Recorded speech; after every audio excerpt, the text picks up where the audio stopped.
ரிஷப ராசிக்கு நவகிரகத்தில் இருக்கக்கூடிய கேது நரம்பு சம்பந்தப்பட்ட கோளாறு தான் மிக முக்கியம். பெற்றோர் பெரியோருடைய தேக ஆரோக்கியம் அதிக முக்கியம். பெற்றோர் பெரியோருடன் வாக்குவாதம் வேண்டாம். புதிய அறிமுகத்தில் சிறிது கவனமாக இருப்பது நன்மை. பிள்ளைகளுடைய படிப்பு, உத்தியோகம், தொழில், வியாபாரத்தில் அனுகூலம். பிள்ளைகளுக்கு நீண்ட நாள் கஷ்டங்கள் ஒன்று உங்களால் நிவர்த்தி ஏற்படுத்தி தரும். துணை அல்லது துணைவியாருடைய நீண்ட நாள் மனக்கவலைகளை போக்குவீர்கள். அவர்களுக்கு சந்தோஷத்தை தருவீர்கள். எடுத்த காரியத்தில் ஜெயம், அனுகூலம் காணப்படும். தொடர்ச்சியாக இருந்த மனத்தாங்கல் தீரும். எதிர்பார்க்காத இடத்திலிருந்து நல்ல செய்தி கிடைக்கும். பதட்டம் படிப்படியாக குறைவது கண்கூடாக பார்க்கலாம். வேற்றுமொழி மாதத்தினால் அதிகம் ஆதாயம் பெறுவீர்கள். கொடுத்த வாக்கை குடும்பத்திலும் வெளிவட்டாரத்திலும் காப்பாற்றக்கூடிய உன்னதமான சூழ்நிலை. வேற்று மதத்தினர் உங்களுக்கும் இருந்த மனத்தாங்கல் தீரும். அதே போல் கடல் கடந்து உத்தியோகம், தொழில், வியாபாரத்தில் அனுகூலம் பெறுவீர்கள். கண்டிப்பாக தேக ஆரோக்கியத்தில் முதுகு தண்டுவடத்திற்கு உடற்பயிற்சி செய்வது மிக மிக முக்கியம். உச்சம் பெற்ற சுக்கிரன் தேக ஆரோக்கியத்தை தொந்தரவு பண்ண பார்ப்பார்.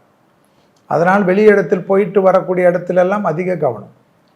தொழில் ரீதியாக நல்ல டெவலப்மெண்ட் கிடைக்கும்.